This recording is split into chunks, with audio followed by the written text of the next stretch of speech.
Assalamualaikum warahmatullahi wabarakatuh. Halo teman-teman, gimana nih kabar kalian? Semoga kalian selalu dalam keadaan sehat ya. Kalian harus tetap semangat nih dalam masa pandemi kayak gini.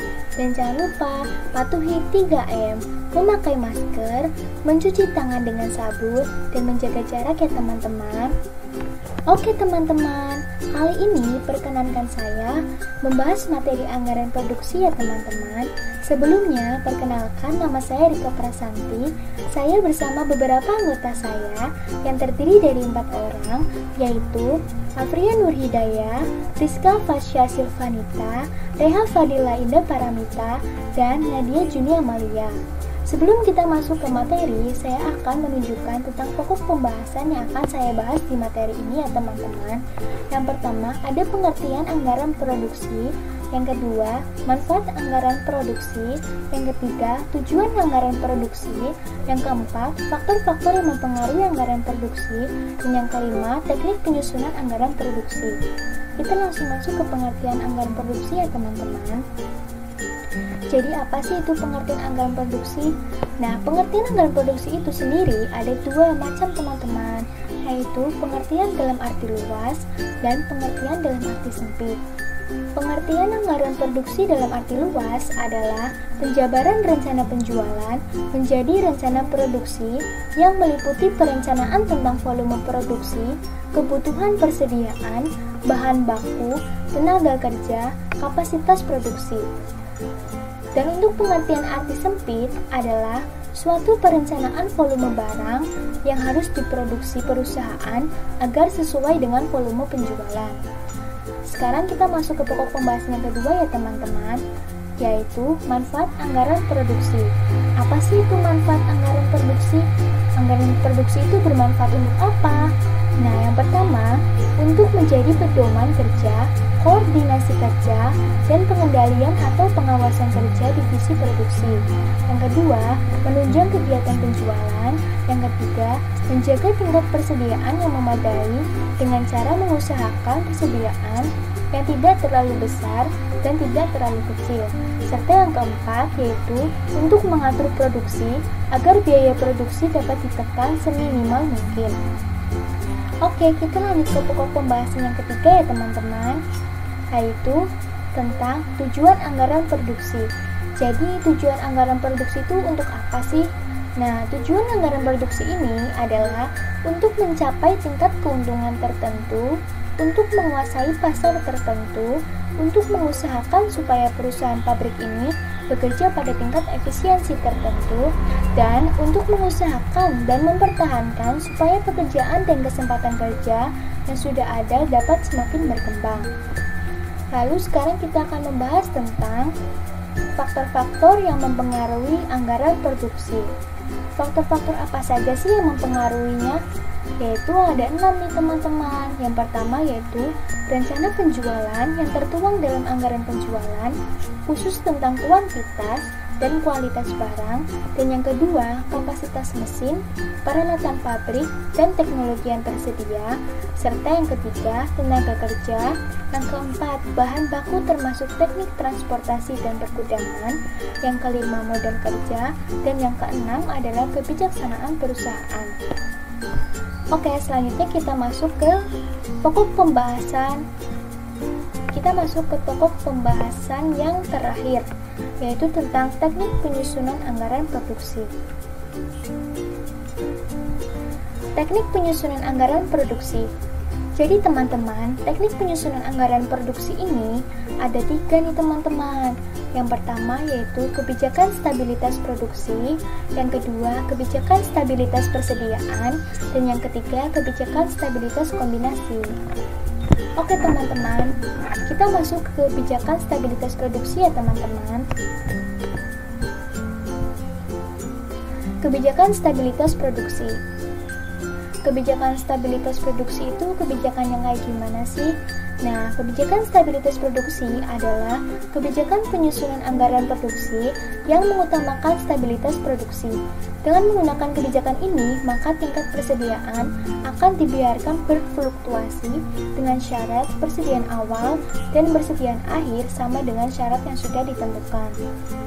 Nah, kita langsung saja masuk ke contoh kasusnya ya teman-teman.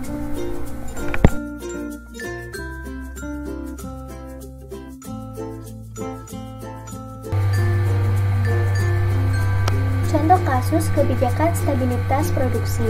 Berdasarkan penyusunan anggaran penjualan usaha dagang Amanda tahun 2018, manajer telah membulatkan hasil data anggaran penjualan karena berasumsi bahwa penjualan produk brownies dalam satuan unit. Anggaran penjualan daerah Tegal terbagi dalam 4 triwulan. Triwulan pertama sebesar 2.362 unit, triwulan kedua sebesar 1.772 unit, triwulan ketiga sebesar 1.181 unit, dan triwulan keempat sebesar 590 unit. Manajer berasumsi rencana persediaan akhir sebesar 2.403 unit dan persediaan awal sebesar 3.000 unit. Dari data tersebut, bagaimana penyusunan anggaran produksinya? Nah, kita langsung masuk ke pembahasannya ya teman-teman. Jadi teman-teman, karena ini adalah kebijakan stabilitas produksi, maka yang stabil adalah anggaran produksinya. Jadi yang pertama kita cari adalah anggaran produksinya. Rumus anggaran produksi adalah rencana penjualan ditambah rencana tingkat persediaan akhir dikurangi rencana persediaan awal. Jadi rencana penjualannya yaitu senilai 5.905. Ini berasal dari penjumlahan dari triwulan 1 sampai dengan triwulan keempat. Lalu ditambah dengan rencana tingkat persediaan akhir senilai 2.403. Nilai 2.403 ini sudah ada keterangannya di contoh kasus tadi ya teman-teman. Jadi totalnya adalah 8.308. Setelah kita ketemu total, kita kurangkan dengan rencana persediaan awal teman-teman, yaitu senilai 3.000. Nilai 3.000 ini sudah ada keterangannya di contoh kasus ya teman-teman. Jadi hasil pengurangannya adalah 5.308. 5.308 ini adalah anggaran produksinya teman-teman. Setelah kita ketemu dengan anggaran produksinya, maka anggaran produksi ini akan dialokasikan ke 4 triwulan teman-teman. Jadi 5.308 dibagi dengan 4, maka hasilnya adalah 1.327 unit. 1.327 unit ini akan dialokasikan ke tiap triwulan teman-teman. Jadi nanti di perhitungan tabel angka 1.327 unit ini akan menjadi anggaran produksi di tiap triwulannya teman-teman. Oke, sekarang kita masuk ke perhitungan tabel ya teman-teman. Nah, di perhitungan tabel ini kita masukkan data-data yang sudah kita ketahui seperti rencana penjualan, persediaan akhir, total, persediaan awal, anggaran produksi. Kita masuk ke perhitungan triwulan keempat dulu ya teman-teman.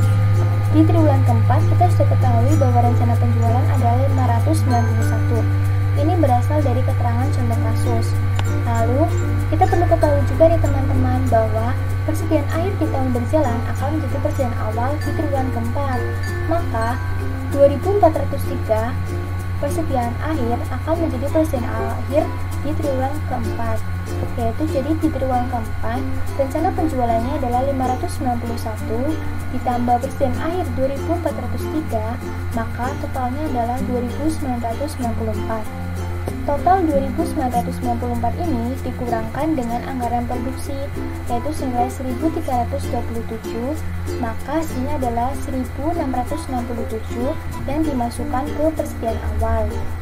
Lalu kita tidak usah mencari anggaran produksi, karena anggaran produksi dari masing-masing triwulan sudah disamaratakan yaitu senilai 1.327 unit. Lalu kita masuk ke perhitungan yang kedua, yaitu triwulan ketiga. Gimana sih cara menghitung triwulan ketiga? Caranya sama teman-teman. Kita tadi ketahui bahwa persediaan akhir di tahun berjalan akan menjadi persediaan awal di tahun berikutnya.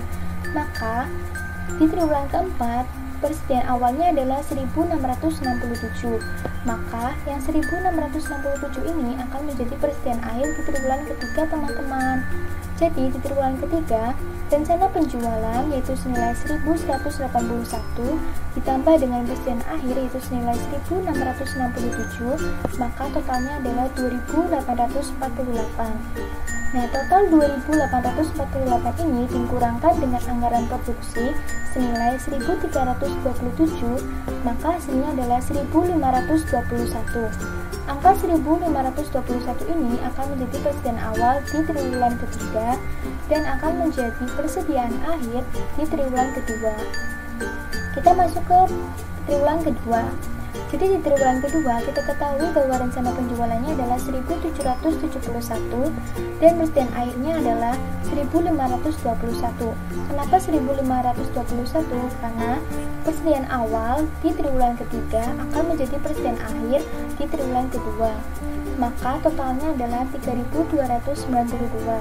Total 3.292 ini dikurangkan dengan anggaran produksi senilai 1.327. Maka hasilnya adalah 1.965. Hasil 1.965 ini masuk ke persediaan awal di triwulan kedua. Lalu kita masuk ke triwulan pertama. Di triwulan pertama kita ketahui bahwa rencana penjualan adalah 2.362 dan persediaan akhir adalah 1.965. Kenapa 1.965? Karena itu tadi persediaan awal di triwulan kedua akan menjadi persediaan akhir di triwulan pertama. Setelah kita ketemu persediaan akhirnya, maka kita jumlahkan, maka hasilnya adalah 4.327. Nah, 4.327 ini dikurangkan dengan anggaran produksi senilai 1.327, maka persediaan awalnya adalah 3.000. Sebenarnya tidak usah dikurangi juga tidak apa-apa, karena persediaan awal itu pasti akan tetap 3.000 di triwulan yang pertama. Jadi begitu teman-teman, itu adalah pembahasan tentang kebijakan stabilitas produksi. Sekarang kita masuk ke kebijakan stabilitas persediaan. Kebijakan stabilitas persediaan adalah kebijakan penyusunan anggaran produksi di mana persediaan awal sama dengan persediaan akhir, tetapi tingkat produksinya akan berfluktuasi. Langsung saja kita masuk ke contoh kasus ya teman-teman.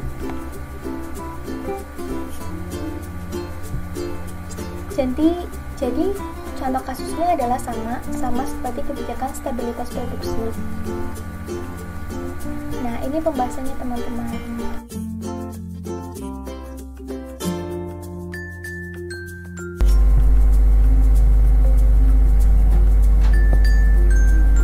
Oke teman-teman, jadi untuk pembahasan perhitungan menggunakan kebijakan stabilitas persediaan, yaitu yang pertama kita akan menghitung selisihnya ya teman-teman. Jadi persediaan awal dikurangi dengan persediaan akhir, maka selisihnya adalah 597. Lalu selisih tersebut akan dialokasikan ke tiap triwulan, jadi 597 dibagi dengan 3, maka hasilnya adalah 199 per unit. Selanjutnya kita akan masuk ke perhitungan tabel ya teman-teman.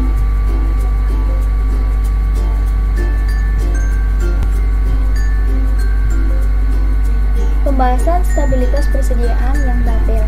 Jadi kita mengetahui bahwa persediaan akhir akan dikurangkan dengan 199.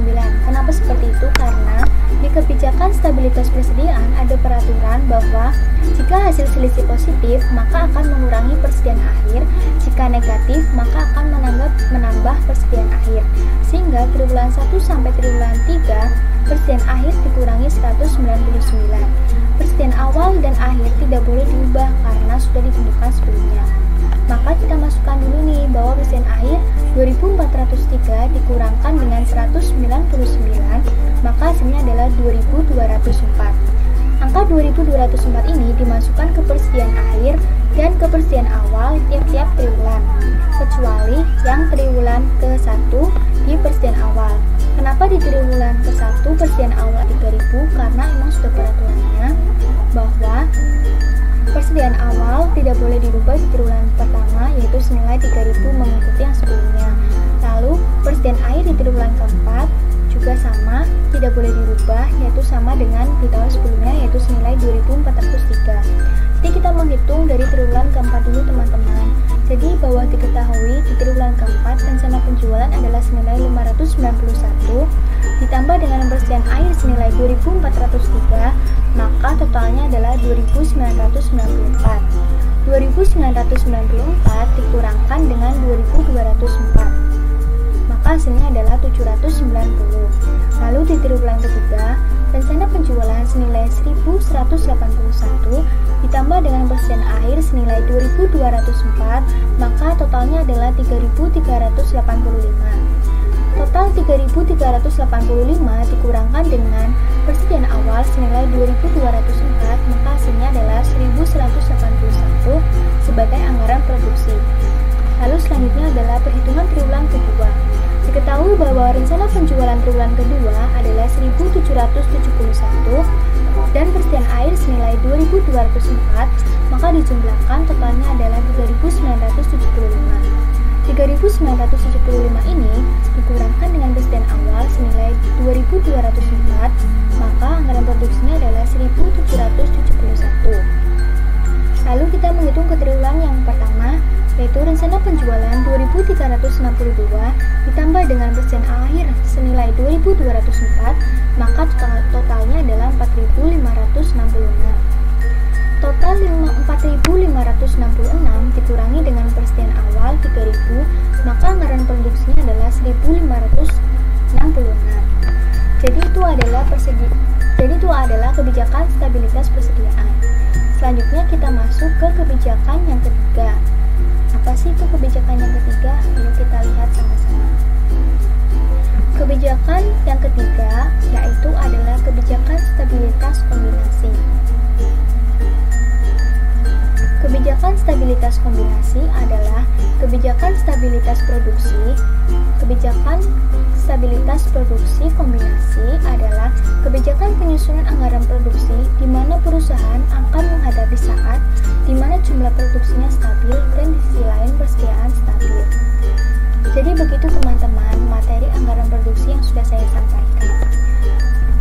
Jadi kebijakan stabilitas produksi atau kebijakan anggaran produksi itu ada tiga, yaitu kebijakan stabilitas produksi, kebijakan stabilitas persediaan,